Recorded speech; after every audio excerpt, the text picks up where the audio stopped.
Hello, welcome back. This is Professor Young, and this is part 2 of 2 of our look at joints, which is the final aspect of the skeletal system that we need to consider.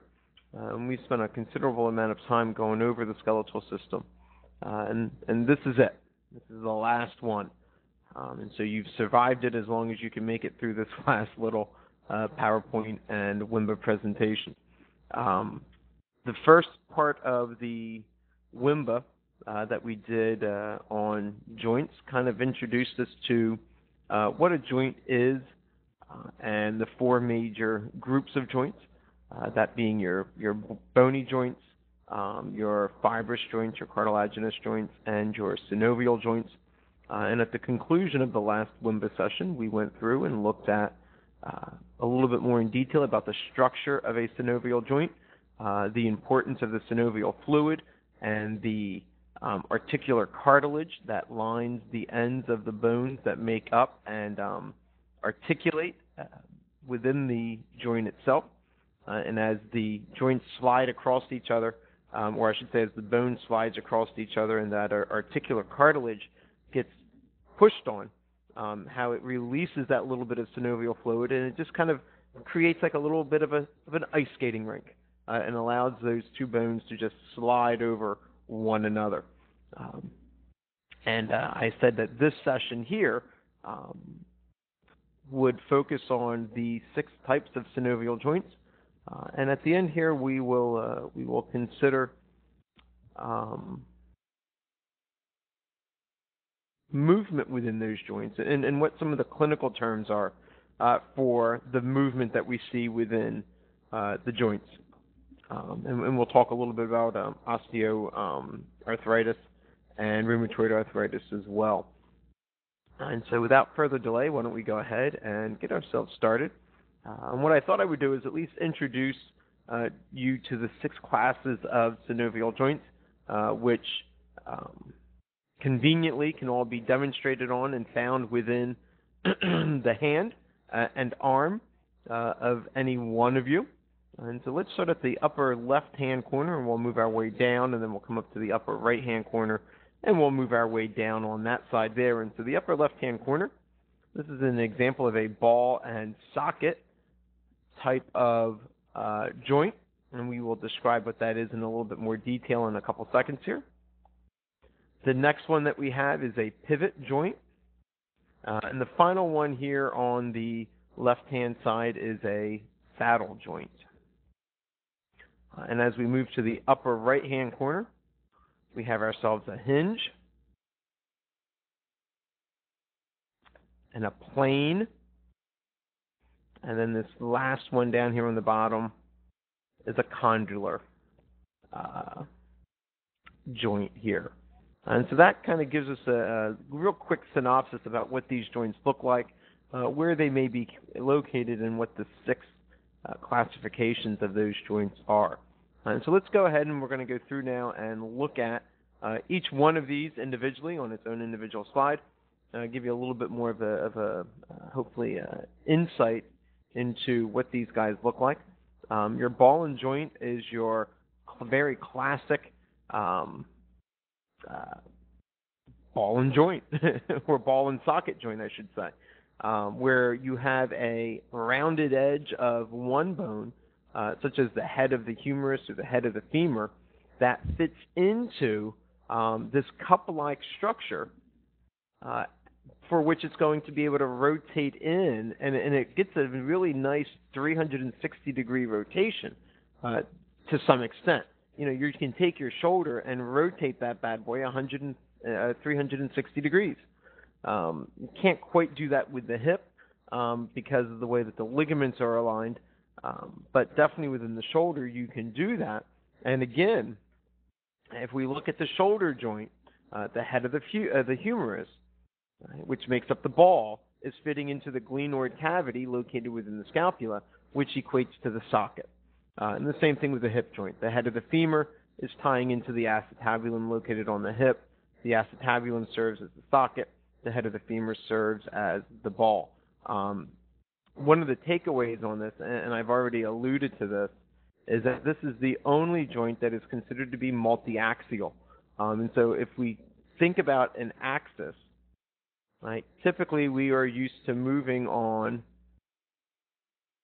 a vertical axis or a horizontal axis. For those of you that are math type of people, we can identify this as being the x-axis, and this as being the y-axis. But there's also a third axis by which things can move, and that becomes the what we would refer to as a three-dimensional axis, or in mathematical terms, the z-axis right there. And so what happens with a multi-axial joint, such as a ball and socket, you can move that joint left and right. And you can move that joint up and down along the y-axis. You can move it left and right along the x-axis. You can move it forwards and backwards, literally along that z-axis, and anywhere in between. And so you've got a complete rotation of what is happening with those ball and socket joints. Now, again, you're a little bit more limited with the hip joint, but that's because of the positioning of the ligaments, and really the purpose of the hip joint is geared towards bipedalism, walking on two legs, whereas the orientation of the shoulder joint goes back to our more primal primate days, where we needed to be a little bit more flexible as we were swinging through the trees. And so that's kind of the differentiation that happens really between the shoulder and the hip joint. But all in all, both are still considered to be multi-axial joints. The next joint that we need to consider is a condyloid joint. And as you can see, with the condylar joint up here, you've got one part of the joint that is rounded, and the bottom part of that joint, even though it appears to be flat, it's not. It's cup-like. There's a depression that happens within that lower area of the joint, for which the rounded convex structure fits down into. And within that, it can go ahead and articulate with one another. And so the radiocarpal joints of the wrist, where the carpals intersect with the radius, and the metacarpal phalangeal joints, where the metacarpals intersect with the phalanges. Right? They are considered to be condyloid. And in fact, if you look at those joints, you will see that the ends of the metacarpals are rounded, and the ends of the phalanges have a depression by which that ovalness fits into.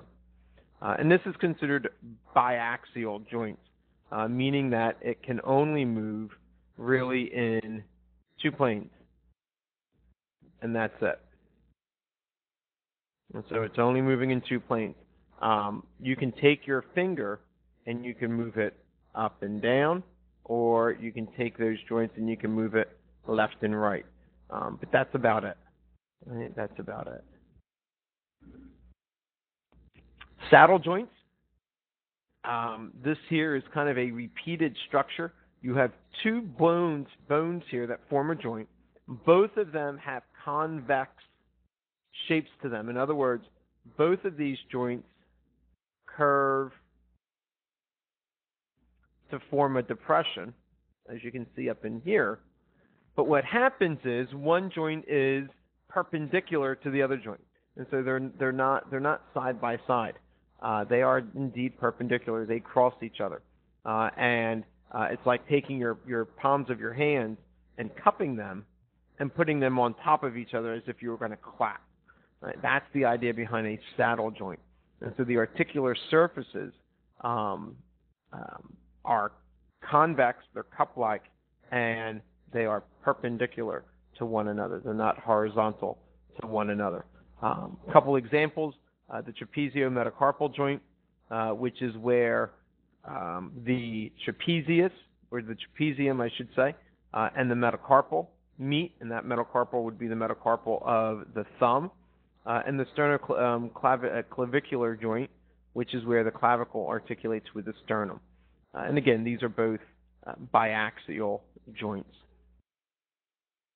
And then you've got these gliding joints.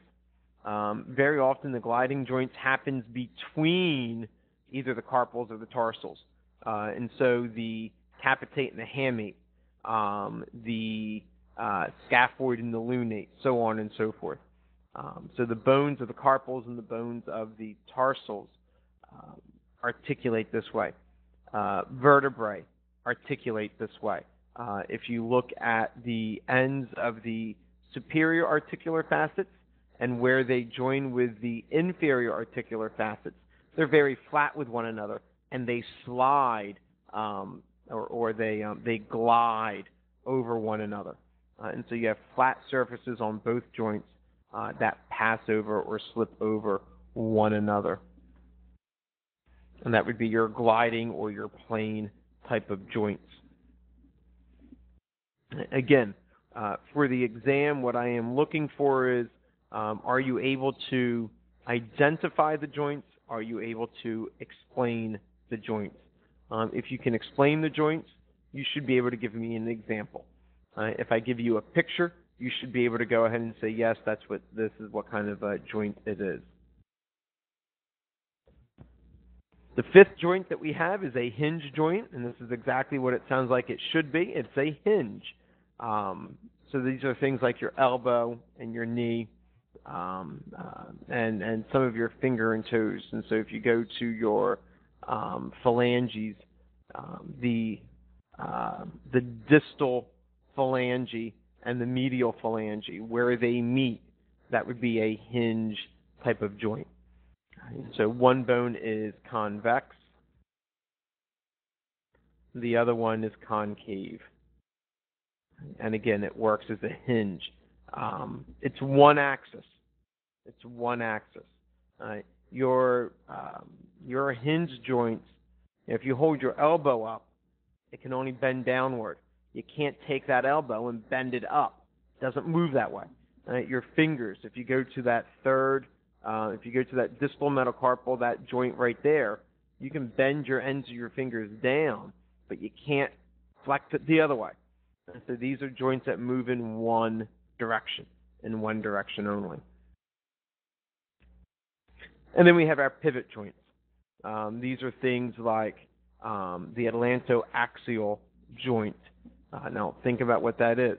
This is where the atlantoaxial joint is where C1 and C2 link together. Where C1 and C2 links together. And so remember, we have that odontoid process that sticks up out of the axis, right, or the C2, and fits up into C1, or the atlas. And what that allows to do is, with the addition of a ligament, it allows the head to turn left and right. And so that's why we consider it to be a monoaxial joint. In some respects, I'm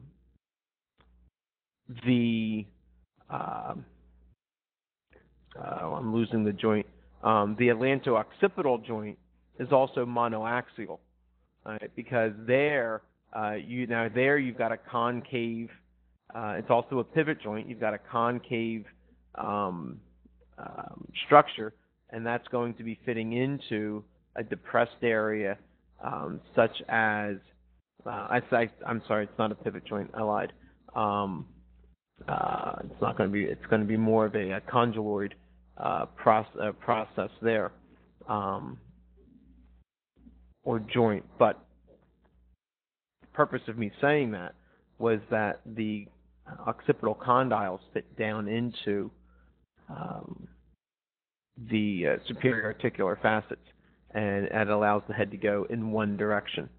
forwards and backwards, whereas the atlanto-occipital joint, it's actually pivoting. It's going left and right, left and right, left and right, back and forth.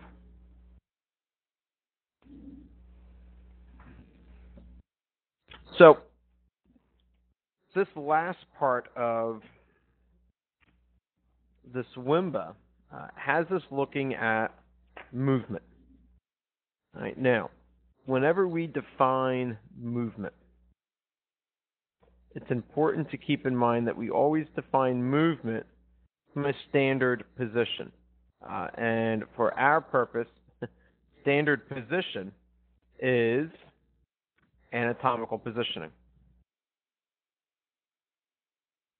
Anatomical positioning. And so that's the key here when we talk about judging the range of motion or the amount of movement we have in a joint. We always start from anatomical positioning, and we call that the zero position. And what physical therapists and very often chiropractors will do is they look for how far out of zero position can you move. Right? So anatomical positioning, from there, how far out of that can you move?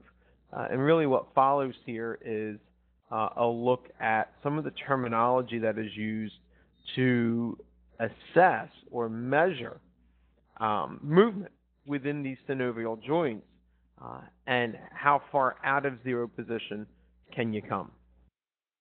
So a lot of this here, again, is just going to be straight memorization as far as terms go. Right? And so when we talk about flexion, right, or the ability to flex, we're talking about starting in zero positioning, which is 180 degrees for the arm, and decreasing that angle. You're decreasing that 180 degrees. Right? And so you may be starting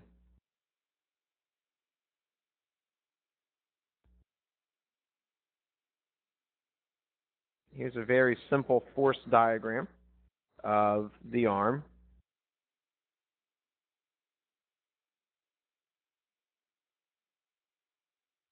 Right? And so here is the forearm, here is the upper arm or the humerus, and what we are trying to ascertain is, with flexion, how far up can you go?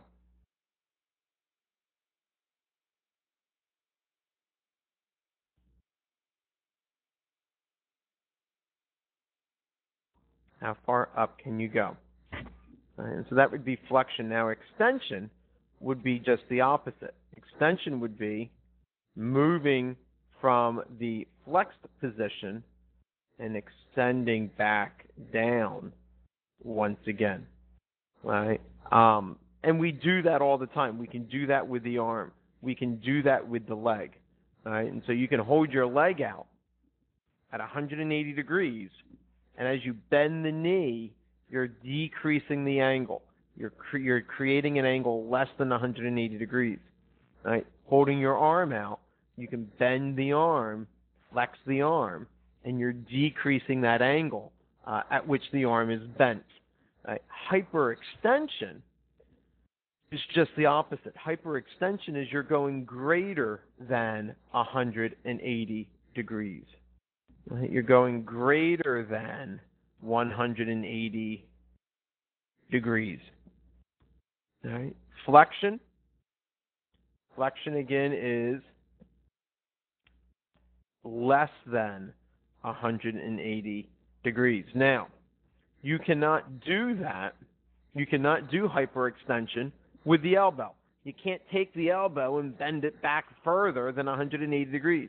You can't take your knee and flip it up towards your face and create an angle greater than 180 degrees. But you can, with your hand, decrease or flex the hand and create an angle with the wrist that is less than 180 degrees. You can go back to the extension and return back to zero position, all right, which is at 180 degrees.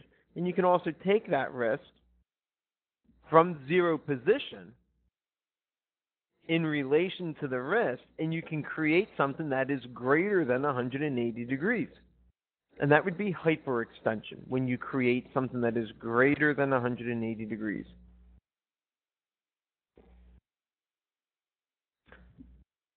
Abduction and adduction. Abduction is the movement along the frontal plane.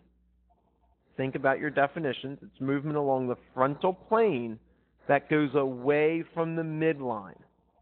All right, so you're taking your arms that may be down by their side, and you're raising it up over the head. All right, so you're taking something that is, again, in zero position, and you're going up and you're moving away from that. With adduction, you're in that same frontal plane. Your arm is up in an abduction position, and you're going to return that arm back down to the zero position. You move that arm towards the body. Right, so there you have adduction and abduction. Abduction is away from the body, traveling along the frontal plane. Adduction is towards the body, again following along that frontal plane. Quite simple. Elevation and depression. Elevation is taking the shoulder joint, let's say, all right, and you are raising it along the frontal plane. Right? And depression is you take those shoulders and you press them down. Again, zero position would be just normal. You raise it. It's no longer in zero position, right? But you're traveling along that frontal plane. Depression is lower than what it would be in zero position. And again, it's in that same frontal plane. And so elevation and depression are kind of, I think, easier terms to grasp. Pronation and pronation. This is movement of the wrist, not in an up and down fashion. Not in an up and down fashion. All right. Not in a flexion or extension or hyperextension way of movement, but it's a twisting. It's a twisting movement. And so spination is when the forearm is in zero position. Right? In other words, with spination, the radius is lined up with the thumb, the ulna is lined up with the pinky, and the radius and the ulna are parallel to one another. Pronation is when we take that and we spin or twist the arm, the lower arm. And when we go from zero position, again, with the radius lined up with the thumb, the ulna lined up with the pinky, radius and ulna are parallel to one another, and we spin that lower arm, what we do is we cross the radius over the ulna, and we form an X out of those two bones. And so while the origin of the radius and the origin of the ulna still are in that same position in relation to the elbow, the wrist is a different position, and it's a different story. The radius has to cross over the ulna.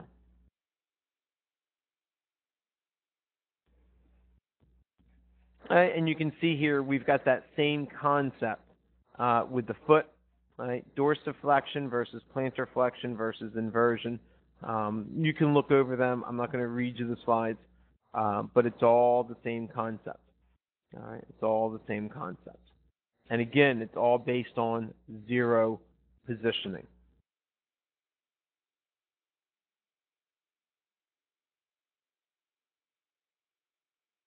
All right, let's spend a couple minutes here talking about arthritis.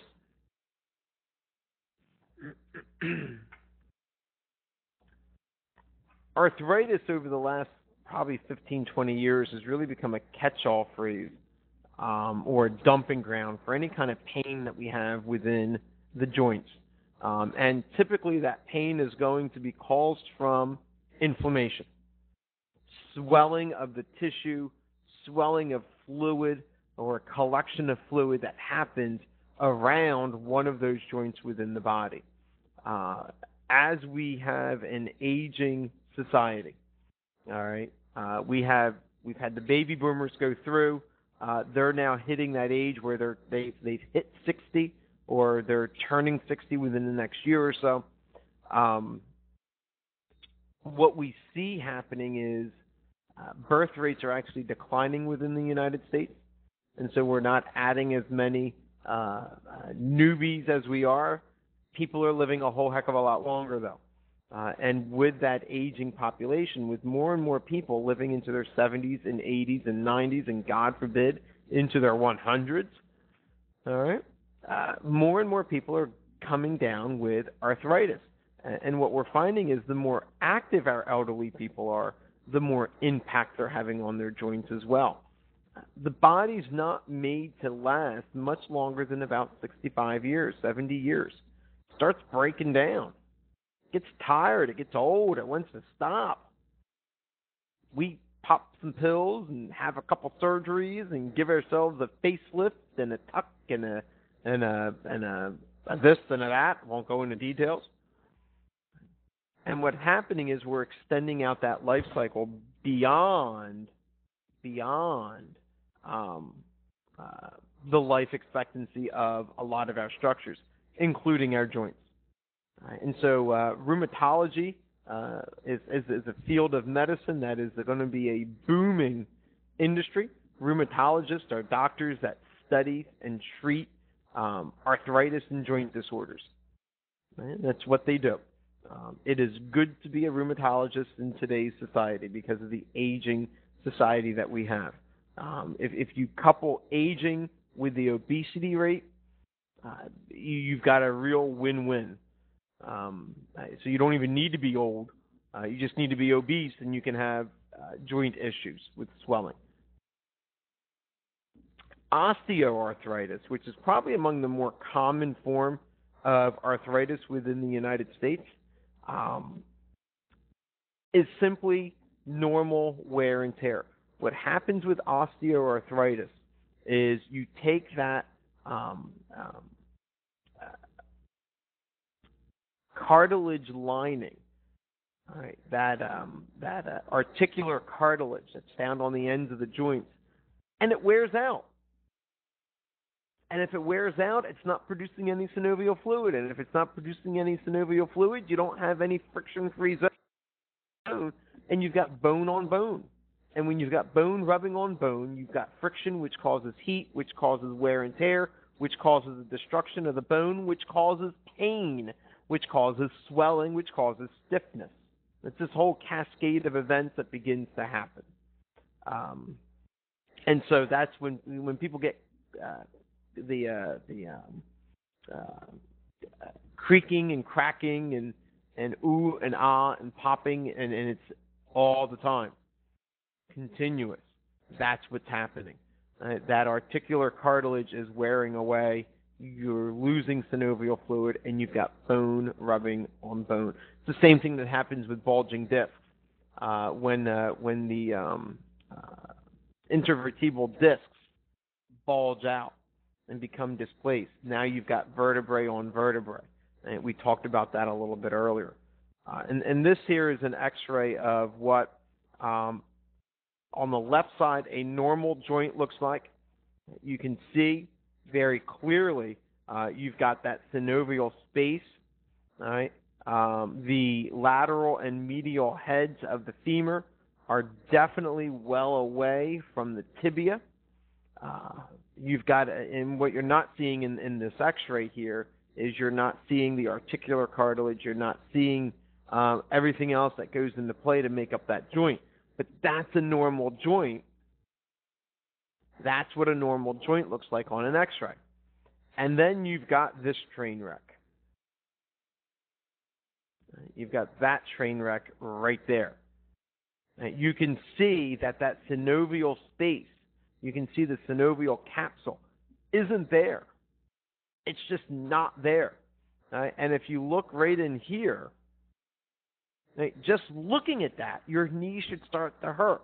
Because what you've got is you've got the lateral condyle of the femur that is rubbing and grinding right against the tibia. And if you look, the whole anterior crucial ligament, which would be located right here, dead center, that's even misaligned now. And so you've got a lot of issues that are going on within that knee, and you can go in for cortisone shots. They can go ahead and drain the fluid in there. They can do a lot of things. Unfortunately, it's not going to bring back the articular cartilage. It's not going to bring back the synovial fluid. It's not going to repair any of that stuff. The meniscus is probably completely gone in this person as well. And about the only thing that would actually really help the person on the right-hand side there would be a knee replacement. You're looking at a prime candidate right there for a knee replacement. And knee replacement surgeries have had a lot higher of a success rate. They're lasting 30, 40, 50 years now. Or at least they're making them to last 30, 40, 50 years now. Because in the olden days, back in the 80s, doesn't seem that long ago, but back in the 80s when a person got a knee replacement, they were only guaranteed for 15 to 20 years. Because ideally, people in their 60s would get them. And by the time the knee replacement wore out, they'd be gone because people weren't living past 70 or so. Now, what we're seeing is, because of a lot of health issues, a lot of obesity issues, a lot of improper training, a lot of things, people in their 40s are now getting knee replacements. People in their 50s are getting knee and hip replacements. And people are living into their 70s and 80s, and 15, 20 years of a life expectancy for a hip replacement or a knee replacement just isn't cutting it. Another one, rheumatoid arthritis. Rheumatoid arthritis is another catchphrase that has really become more popular in the last 6, 7, 8 years. Rheumatoid arthritis is an autoimmune disease. What happens is the lysosomes, which are supposed to be macrophages in the sense that they clean up debris that's left over, and the way they do that is by releasing an enzyme. And those enzymes go out and, in conjunction with antibodies, attack, kill, destroy, and clean up foreign particulate. Well, they start to look at the joint tissue itself as being foreign particulate, and it attacks the joints. And as it attacks the joints, it does away with any kind of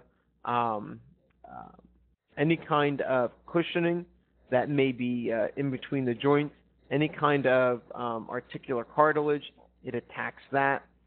Any kind of padding that might be there, it attacks that.